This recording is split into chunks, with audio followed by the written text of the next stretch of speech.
और प्यारे, जिस दिन तुमने अपने प्रति अहित करने वाले का भी हित करने की भावना बना ली, विश्वास रखना तुम्हारे घर की रक्षा सुदर्शन करेगा, तुम्हारे घर की रक्षा नारायण करेगा, तुम्हारे घर की रक्षा जगत पालक नारायण करेगा। कभी इस बात के लिए घबराना मत। अपने आप ये निर्णय न ले लेना कि बस हमें निपट ले तो तुम्हें निपट लो, तो फिर भगवान कहिए जब ये सामर्थ्यवान है तो हम क्या करें। और भगवान कहीं ये जान ले, इस प्रकार से सुनाया। मैं अपने भाव जगत में जैसा रहता हूं वैसे आपको सुनाता हूं। बोलो सच्चिदानंद भगवान की जय। तो सनकादिकों ने जब सुनाना शुरू किया तो नारद जी ने पूछा, क्या ये दिन रात पाप करने वाले भी तर जाते हैं? तो सनकादिकों ने कहा हां। तो सनकादिकों ने नारद जी को एक दृष्टांत सुनाया। और क्या सुनाया? हाथ जोड़ लीजिए सभी लोग। तुंगभद्रा तटे पूर्वमभूत पत्तनमुत्तमम् यत्र वर्णाः स्वधर्मेण सत्य सत्कर्म तत्पराः आत्मदेवः पुरे तस्मिन् सर्ववेद विशारदः श्रौतस्मार्तेषु निष्णातो द्वितीय इव भास्करः। नारद जी से कहते हैं, एक प्राचीन इतिहास सुनो। तुंगभद्रा नदी के तट पर एक अनुपम नगर बसा हुआ था। इस कथा को जो सावधान होकर सुनेगा उसको वो सुनने को मिलेगा। अगर आपने 50 बार भगवान की चर्चा सुन रखी है तो भी आपको यह लगेगा कि अभी तक ये नहीं सुना था। ये दावा है महादेव का। गुरु शंकर भगवान की।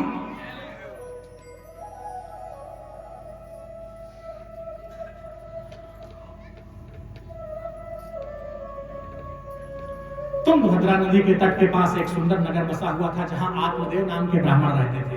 क्या नाम था?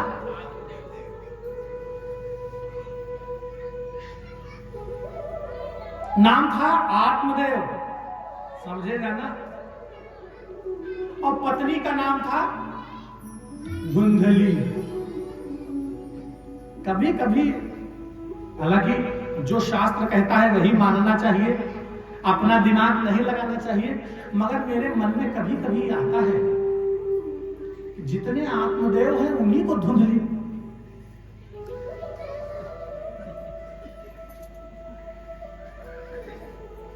न मानिए, चेक कर लीजिए,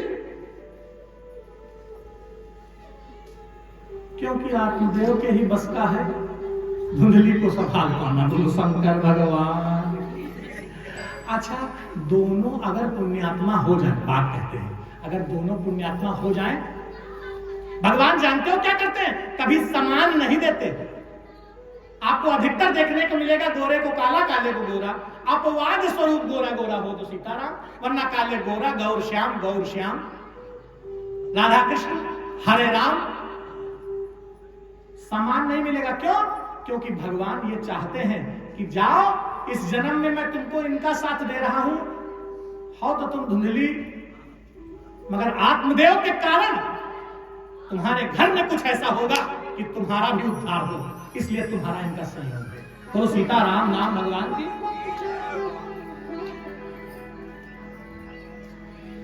महाराज ठीक है।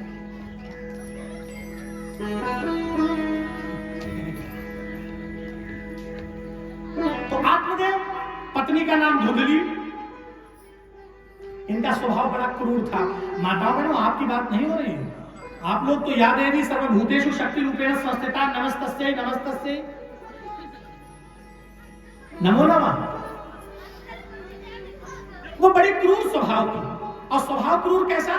जैसे किसी किसी का होता है, आप छोटी सी बात भी कह दो, जैसे थक के आओ और छोटी बात कह दो, इतनी सी बात, भैया पुनीत जी इतनी सी बात है, जरा जल पिला दीजिए। अरे बैठाओ, अब देख जल, जरूर रोज पीते हो क्यों तुम अमृत पी हो। अब देख रहा है गिलास भर जल, अति बातें सुना कि जल ही तो यू आगे हुई गया। बोलो सच्चिदानंद भगवान की जय।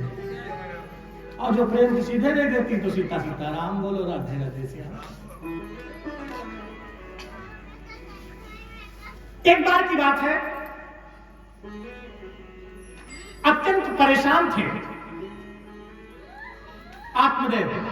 वो ये सोचते थे कि उन्होंने शास्त्रों में ये सुन रखा था, कथाओं में ये सुन रखा था कि जिनके पुत्र नहीं होता, जिनके संतान नहीं होती है, उनकी गति कभी नहीं होती।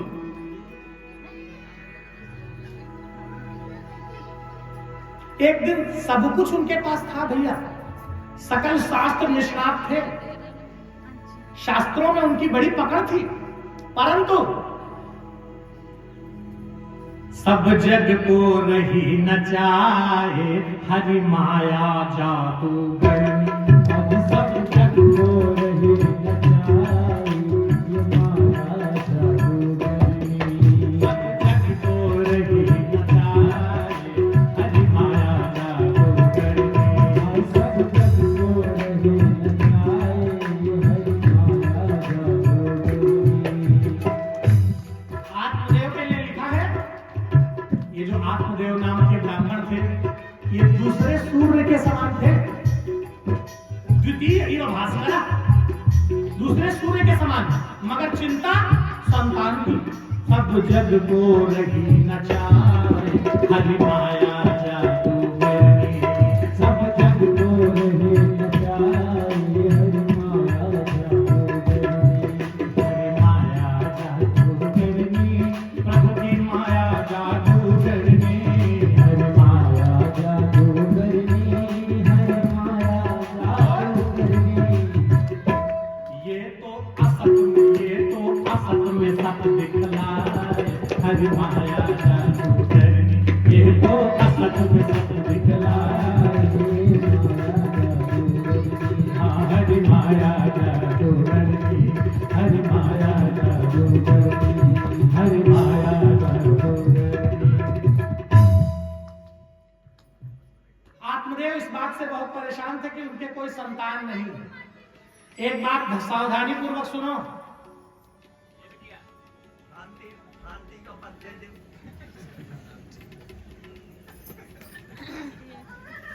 जो चीज आपके प्रारब्ध में ना हो, बहुत महत्वपूर्ण बात है, जो चीज आपके प्रारब्ध में ना हो उसको जबरदस्ती पाने की कोशिश। इस बात का सदैव ध्यान रखो कि जाहि विधि राखे राम ताहि विधि। अगर तुमने जबरदस्ती अपने भाग्य से की तो भी मिलने वाला, और मान लीजिए मिल भी गया तो भी रहोगे दुखी के दुखी, क्योंकि इस संसार में सुख नहीं है। इस संसार में सुख केवल दिखाई पड़ता है, जैसे दर्पण में मुख और संसार में सुख, ये होता नहीं है, सिर्फ दिखता है। शीशे में दिख रहे, आहा बहुत बढ़िया, लेकिन उसमें आप है नहीं। इसी तरह इस संसार में सुख। तो अब आप एक बार मुझसे पूछ सकते हो कि महाराज कभी कभी हमको लगता है कि हम सुखी हो गए, वो सुखी नहीं हुआ, ये दुखालय है। यहाँ केवल वही सुखी है जो भगवान का भक्त है। भगवान के भक्त के अलावा बाकी चाहे जो हो, अकेले में मिलकर देखो सब दुखी हैं, एक से एक। क्यों? क्योंकि यहाँ सुख का झूठा सा लॉलीपॉप मिलता है। कैसे? ऐसे कि कोई बात मान लो इनके मन में चल रही थी और वो घटना घट गई, ये खुश हो गए। कितनी देर के लिए? ये जो तुमको थोड़ी देर की खुशी मिलती है, ये सिर्फ इसलिए मिलती है कि आगे का दुख भोगने की तुम्हारे अंदर क्षमता आ जाए। कहां फंसे हो? जागिए। क्योंकि अगर 1 घंटे तुमने संसार के लिए हंसा है तो अगला ऐसा घंटा आएगा कि तुमको रोना पड़ेगा। तय है ये। तुम्हारी आंखों के सामने 50 ऐसे उदाहरण होंगे। आप सब लोग यहाँ अनुराग वाजपेयी की उम्र से बड़े हैं। व्यास जी तो आपके बाबा हैं ही, बोलो सच्चिदानंद भगवान की जय। आपके जीवन में यह अनुभव होगा कि प्रतिपल दुख ही मिलेगा। उम्मीद अगर संसार से तुमने कर ली तो तुम्हें दुख के सिवा कुछ नहीं मिलेगा। क्यों? क्योंकि कब से मैं ही नहीं, बड़े बड़े श्रेष्ठतम महात्मा ऋषि मुनि यही समझाते आ रहे हैं। क्या? कि आशा एक राम जी से दूसरी आशा छोड़ दे। आशा एक राम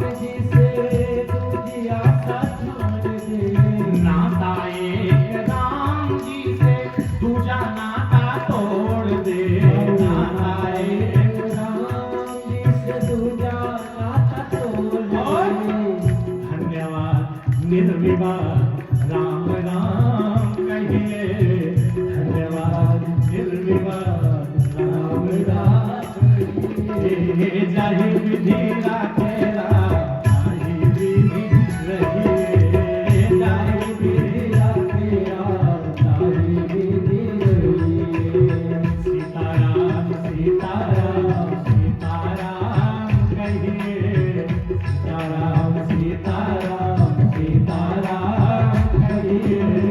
जाहि विधि राखेला ताहि विधि रहिए, जाहि विधि राखेला ताहि विधि रहिए।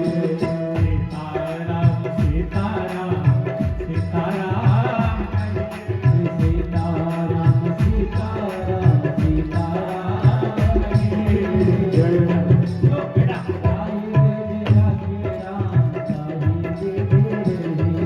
तुलसियावर रामचंद्र भगवान की जय। बहुत सुंदर।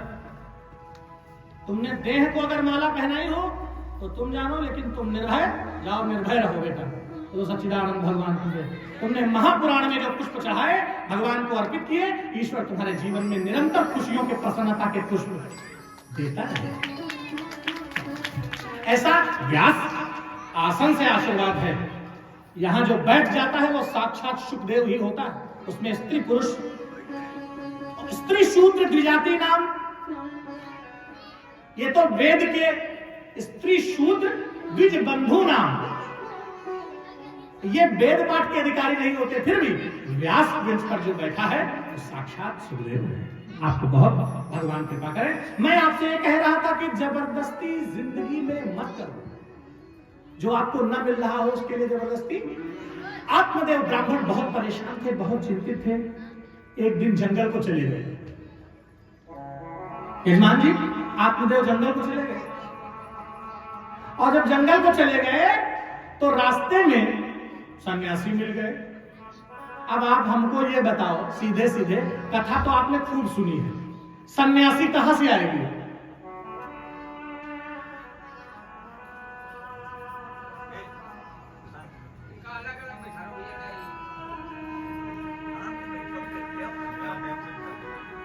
जब भक्त नहीं होंगे तो भगवान कहाँ हो?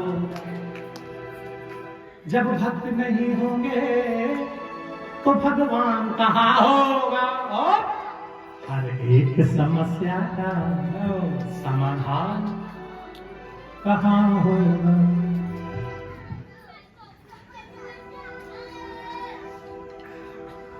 कोई बात नहीं, वो बच्चे हैं, सब करते। आप लोग कथा में रहो, नहीं तो हम 8 बजे तक सुनाई, चाहे सब जन भाग जाए, क्योंकि हमका मुंह दिखावत। गुरु सीताराम नाम भगवान की। आत्मदेव ब्राह्मण निराश होकर वन की ओर गए। जो ही जंगल पहुंचे वैसे सन्यासी मिल गए। ये सन्यासी कौन है? कण कण में झांकी भगवान की। अरे वही इन आत्मदेव ब्राह्मण ने जिनकी संध्या की है, इन आत्मदेव ब्राह्मण ने जिनकी उपासना की है, वही किसी न किसी रूप में जब तुम जिंदगी में भटकोगे तो मिल ही जाएंगे। वो सन्यासी मिल गए, और जो ही सन्यासी मिले तो तुरंत ही एक ही बात कहने लगे आत्मदेव। और क्या कहने लगे? पाल्यते या मया धेनुः सावन्ध्या सर्वथा भवे, यो मया रोपितो वृक्षः सोऽपि वन्ध्यत्वमाश्रये।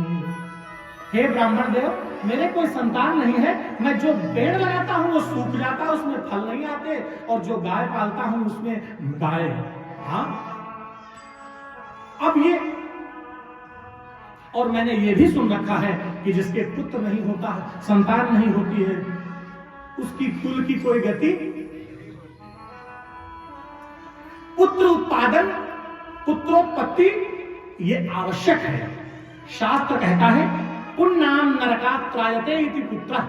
जो पुण्नाम नरक से तार देता है वही तो पुत्र है।